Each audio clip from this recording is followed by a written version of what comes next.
नमस्कार, दीप्स किचन मराठीमध्ये मी दीपाली आपलं मनापासून स्वागत करते। चला तर मग आज मी तुम्हाला कुठली रेसिपी दाखवणार आहे ते आपण पाहूया। थंडीच्या दिवसात खावी अशी पौष्टिक अशी बाजरीची पुरी कशी करायची ते आज मी तुम्हाला दाखवणार आहे। बाजरीची पुरी करण्यासाठी आपल्याला काय साहित्य लागतं ते आता आपण पाहूया। मी इथे 2 वाटी बाजरीचं पीठ घेतले, 2 चमचे बेसन पीठ घेतलेले, पाव चमचा हळद, अर्धा चमचा जिरा पावडर, जिरे भाजून त्याची पावडर तयार करून घेतलेली आहे। 7 ते 8 लसणाच्या पाकळ्या आणि 4 हिरव्या मिरच्या, थोडी कोथिंबीर मी मिक्सरला असं जाडसर फिरवून घेतलेले, 2 चमचे तीळ, चवीनुसार मीठ आणि पुरी तळण्याकरता आपल्याला तेल लागणार आहे। मी एक बाउल घेतलाय, त्यामध्ये हे बाजरीचं पीठ काढून घेते। त्यातच आपल्याला बेसन पीठ घालायचंय, तीळ घालूया, हिरवी मिरची आणि लसणाचा ठेचा,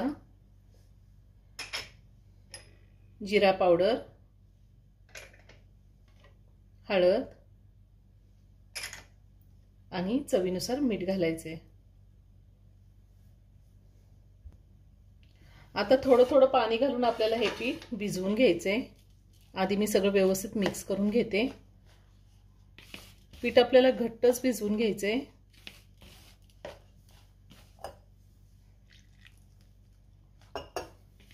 पाणी एकदम घालायचं नाही, नाहीतर पीठ पातळ होईल। पीठ भिजवून झालेले आहे, आपल्याला असंच घट्ट पीठ भिजवून घ्यायचे। एवढं पीठ भिजवायला मला साधारण पाऊण ग्लास पाणी लागलेले। आता आपण पुऱ्या तयार करून घेऊया। आपल्याला एक असं चपातीसारखा उंडा काढून घ्यायचा आहे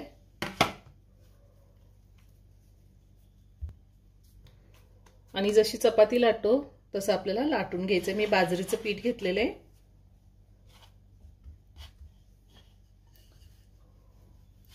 अगदी अलगद हाताने लाटून घ्यायचे। आपल्याला ही पोळी जास्त पातळ लाटायची नाही, थोडीशी जाडसरच लाटून घ्यायची।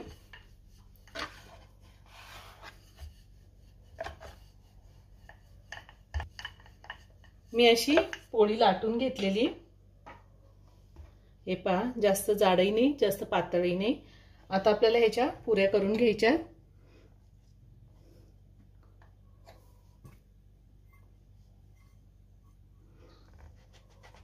या पद्धतीने अशा पुऱ्या तयार करून घ्यायच्या आणि एका प्लेटवरती काढून घेते मी।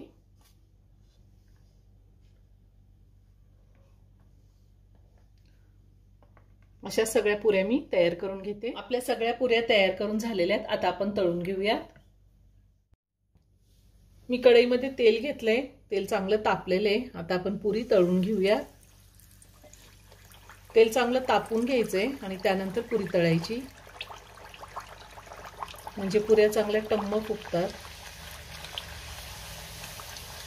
मी ह्या आधी सुद्धा खूप साऱ्या व्हेज नॉनव्हेज रेसिपी अपलोड केलेल्या आहेत आणि त्याची लिंक मी डिस्क्रिप्शन बॉक्समध्ये दिली आहे, तुम्ही पाहू शकता। अजूनही तुम्ही माझं चॅनल सबस्क्राइब केलं नसेल तर नक्की सबस्क्राइब करा आणि शेजारील बेल आयकॉन क्लिक करा, म्हणजे मी ज्या रेसिपी अपलोड करते त्याचं नोटिफिकेशन तुम्हाला मिळेल आणि तुम्ही माझ्या रेसिपी बघू शकाल।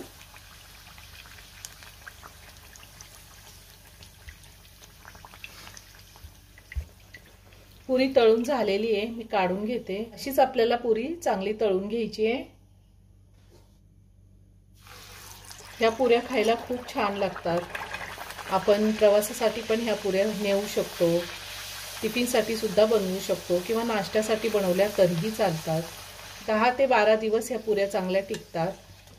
तुम्ही पण नक्की करून पहा।